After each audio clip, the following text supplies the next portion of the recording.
Hello everybody and welcome back. We're now in chapter 5 of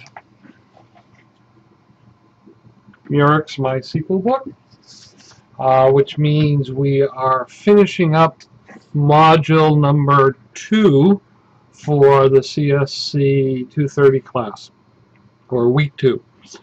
Hopefully you're ahead of schedule on your homework assignments and things are going well. It really depends. I've found as I'm making these videos, if you're able to block out 3 or 4 hours on a Saturday or a Sunday, you can actually get pretty productive and really crank through a lot of this stuff. If you dilly-dally and you wait till the end, you're going to really hurt yourself. So I just really want to stress again, this book is excellent, if you haven't figured it out already, that you can just really go a page, do this thing, flip it, a page, read it. It takes less than a minute, 2 minutes, 3 minutes to read a page and get the details and the information that is being taught and explained, and then it just takes a couple of minutes to cut and paste, or as I said earlier, type out the code, and also to make up your own code examples as well, and say, well, does this work and does this work? So as we're entering into chapter 5, the topic is how to code summary queries. We've been focusing on the AP database and the invoices table a lot, and we're seeing how much an invoice might be, or how much that this invoice has been paid off and there's no balance due and things like that. Well, a lot of times what we'll need to do is take many different records that are in a database, and then add them up. So I have 50 orders for today. I want to know how much money did I make, or how much income do I have on today's 50 orders. So what I have to do is group them together, order them, say, by order date, and then group them into, here's today's orders, here's yesterday's orders, here's the day after's orders, and I have to come up with some sort of total. I have to sum them, I have to count them. I might want to know what my highest order amount was or my lowest order amount was. So we're going to be learning these types of things in chapter 5, and also you will find out that chapter 5 is quick.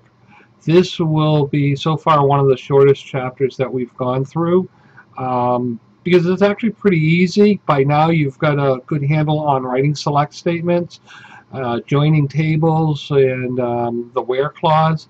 Now what we're doing is just adding some functionality to the select statement to come up with some groupings and some totalings of sorts. So let's get started. Okay, please read page 151, the intro, and then 152, and introduces us to these topics. And on the top of page 153, the practical section, you'll see some functions: average, sum, min, and max. So let's, before we actually do that one select statement that's listed there, let's just go over a couple of basic things first. We're going to use the AP database. Okay, so now that's all set. And what we've done so far is we've done stuff like select star from invoices. And now what we're doing is we're seeing all of the records. Now down in the bottom here we see a number 49. So that's actually a count, I believe. If we scroll down to the bottom, let's see, what is that? So what we want to know is how many records. We have 114 rows here that were returned. And what we want to know, though, we don't always have the availability of the GUI here. Here's a statement that will tell us right away how many records that we have. We have 114 records. So we're going to use the count function, count all the records.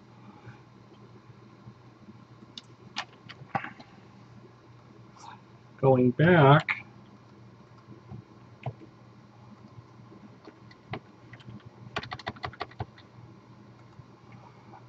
there's all of our records. And if you remember, we have an invoice date function. What I could do is not an invoice date function, an invoice date field, where I want to count all the records where invoice date is greater than 2011-06-01. So now I can get a count of this, and we see that 69 invoices are greater than that. Going back to our select statement of all of our records, we also have a payment total field and an invoice total field. So let's take our select statement here, and let's just look at the invoice ID and the invoice total fields, and run that, and we see we have the invoice ID and the invoice total field. Now what I want to do is I want to know, let me make this just a little prettier.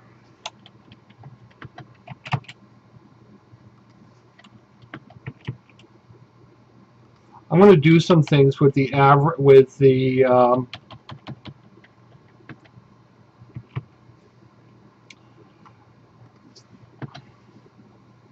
invoice total field. I'm going to do a couple of things with that will show us some interesting pieces of information. So we're going to run this one more time, make sure it's still working. It is. Let's add the count field. So now what we see that it grouped it all together at the bottom, counting, and it's actually giving us one record. So what happens is when you group things, you actually lose the ability to see the individual detail in this case. I'm going to comment out that field, and what I want to do is I want to know what the sum is. What's the total? And I'm going to get rid of the invoice ID. Let's put the count back. Now I should be able to get how many records I have and how many at a total amount. So now you can see that I have 114, and it is for $214,000. Now with that, obviously a lot of other mathematical functions become available to us. So if I take this, and I'm going to do it for average, and I'm going to do it for min, and I'm going to do it for max. Get rid of that, and then change sum to what's my average invoice, what's my smallest invoice, and then what's my maximum invoice. And what I need to do is probably have some good totals, some good tables on here. I'm going to have count, sum,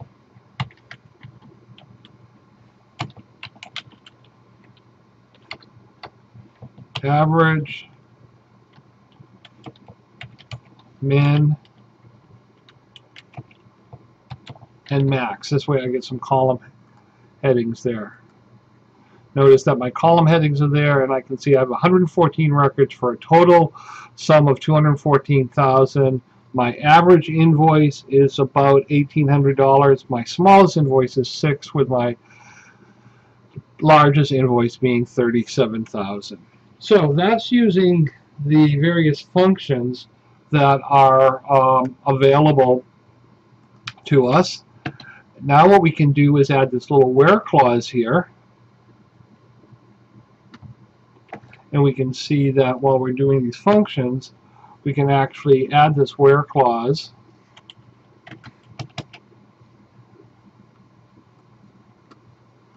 and then run this, and we see now we only have 69 invoices with a total of $125,000, an average of $1,800. Minimum is 6, maximum is 26,000.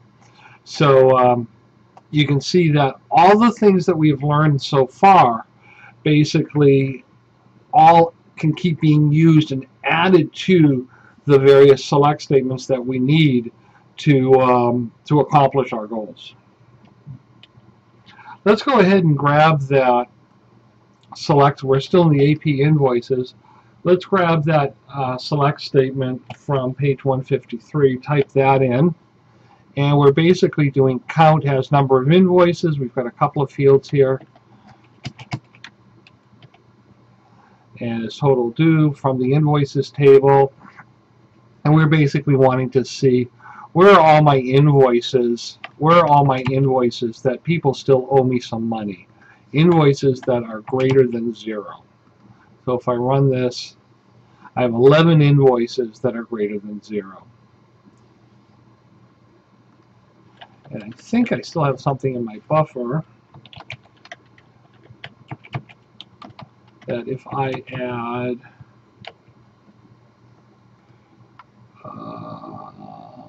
boom, boom, boom, boom, and if I add this, whoops, no, I took that from before. I should have had this. And invoice date is greater than 2011-06-01.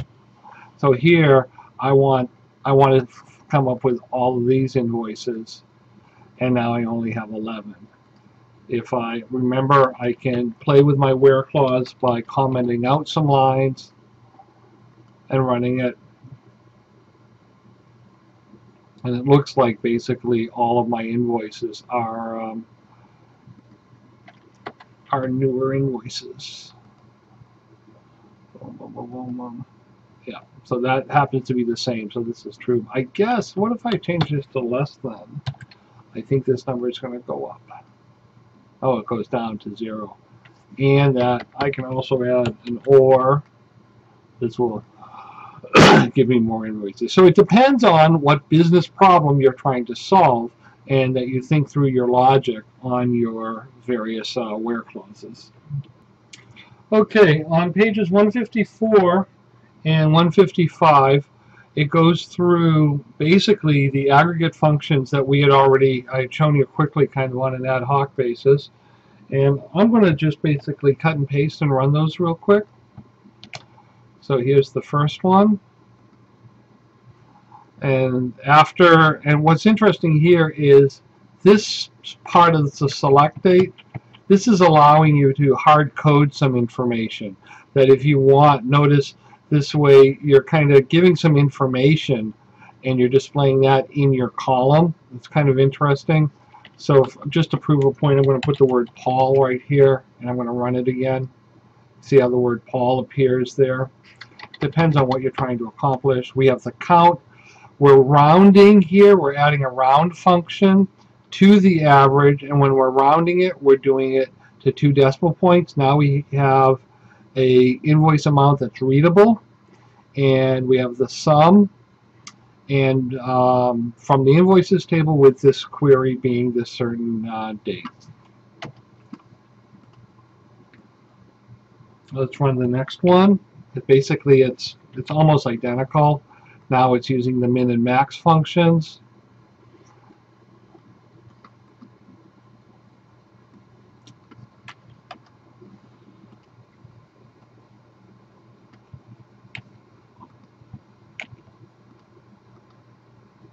The next one. So I think it's funny that here we're doing a min and max on vendor name. What happens is string data actually has a numeric value related to it, and in this case you can see that the first vendor is A and the last vendor is Z, and we're getting a total number of vendors. This is from the vendors file. Don't think you use this too much, but it's basically just because you can do something doesn't mean you should. or why would you need to? 34 vendors having a number of 114 invoices with an average invoice and a total invoice amount. And what we're getting here now is we're actually being able to count the distinct vendor IDs. This is where it's a little different right here. Notice here, this is saying count distinct vendor IDs. So what we're saying is, if vendor 1 already exists, I don't have to count it. Now go to the next record and count it. So that's allowing us to say how many vendors do I have, versus if I was to say count vendor ID. Now what's going to happen here is if I add this and run it, now basically I'm getting 114, and that, what we're really doing is counting the number of rows that have data in the vendor field, and that's the same as number of invoices. So this distinct is really important to get us how many vendors do I have listed in this invoice table for this where clause. Hello, pages 156 and 157 now expand our aggregate functions by using a group by and having. Having is kind of like a where clause, and basically if we read this statement, I pulled this statement from page 157, if we read this statement, it's actually pretty straightforward. Select my vendor ID, display the vendor ID, and display the average invoice total to 2 decimal points, and here's the title, average invoice amount, from the invoices table. I want you to group them by the vendor ID. And then what I want to do, so all the vendor IDs will be together, having an average invoice of greater than $2,000, and I want you to order this display of the groupings by the average invoice amount. So if we run that, we can see we're grouping the highest average invoice is $23,000, with the lowest one down at $2,100. If I wanted to not have the order by clause here, I need this guy there. Notice that what I get here is I'm getting it by default by the vendor ID. The vendor ID is the default order. But in this business case, what we're really trying to say is I need to know where most of my money is. I need to talk to vendor 110. Okay, on pages 158 and 159, basically we have some more examples of the group by and the having clause. So let's just take a look at those and just go ahead and run them and read them through, and you should be able to understand exactly, based on what you've done, what they're doing. Read the statement out loud and then take a look at the results. Okay, here's the second one. And again, what I like to do, it takes an extra second, but it helps me to read it when I pretty it up a little bit and just lay it out.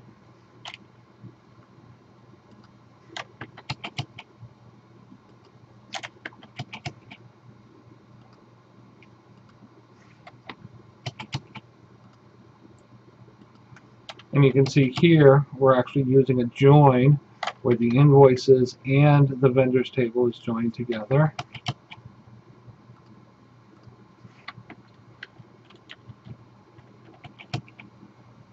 See, now what's really nice is that either way this statement will work, but I think by taking a minute and breaking it out this way, you just read the statement from top to bottom and it really makes sense. Let's do the last one.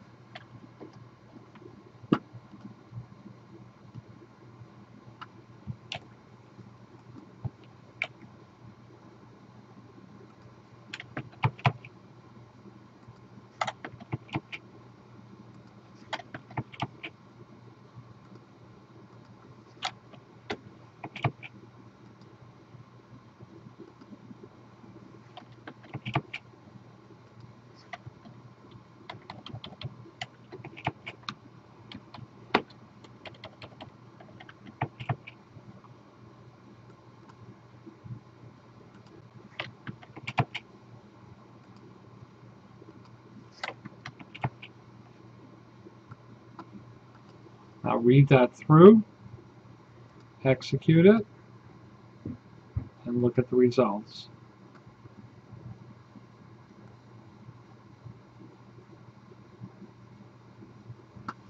Good. Okay, on page 160 and 161, they talk about the differences between the having clause and the where clause. And the key here, and you need to read these 4 paragraphs probably 2 or 3 times. I see the key here is that the having clause allows you to work on aggregate functions. So while these statements, average invoice, the average invoice greater than 500 may appear to be the same as invoice total greater than 500, these are going to actually cause different results. Here's the first one, and here's the second one. So read those through and notice how that the having statement is actually working on the average of the group by the vendor name. So sometimes what is needed is you need to have the answer of a group by to then do your query to say, give me these certain records and the results of these records. So from the invoice tables, group by invoice date, having invoice date between May 1st and May 31st, and having a count of greater than 1 and a sum of greater than 100. Now down here, from invoices where the date is between these 2 dates, group by the invoice date, having a count greater than 1 and a sum of greater than 100. So here we're doing some more complex logic, and we can see on these different dates how many invoices and what the total is. And we're getting, I believe, the same results on this one. 2, 2, 2, 2, 3. 2, 2, 2, 2, 3. So there's a couple of different ways, basically, to do some combined logic. And what really happens is your boss comes to you and says he needs a report, he or she needs a report. And what you really have to do is understand what the answer is that he's looking for. And then you play with the query, your select statement, towards getting it. And using the group by, say, I need to know how much money is owed by the invoices on these days or these months and things like this. And then what ends up happening is these might become standard reports, and what you'd probably end up doing, and we'll learn later how to feed data into this, where maybe this date function, these date parameters get to be fed into it so you don't have to type it out each time. Okay, on pages 164 and 165, we're basically doing the same type of stuff we've done, but we've added this here with Rollup. Notice here, group by vendor, ascending state, vendor ascending city, and add a Rollup feature. And basically what a Rollup feature is give me a total of all my group totals. So that's the bottom line total for everything within the select. And if we take a look here, I've just run the first one. Scroll down to the very bottom. Here's your Rollup, 114 invoices for 214. And here with a where clause, I just want these states. So here's these states, and then here's the Rollup. Total number of 6 6 vendors. And so here's for Iowa and New Jersey. And then this total here, obviously we're not rolling up a state or a city, but we're getting the quantity here. So read over very quick 164 and 165, so if you need a bottom line total. That basically puts us to 166 and 167, your assignments. You have 7 exercises. There is a sheet on Blackboard for you to download if you don't have it already, and give me the screenshots and submit it through the assignment section on Blackboard. Hope this has been helpful. as we move along. And we are now completed module week 2. Module 3 is going to only be 2 chapters long, so we should actually be able to get through that one pretty quickly. Thank you and have a great day.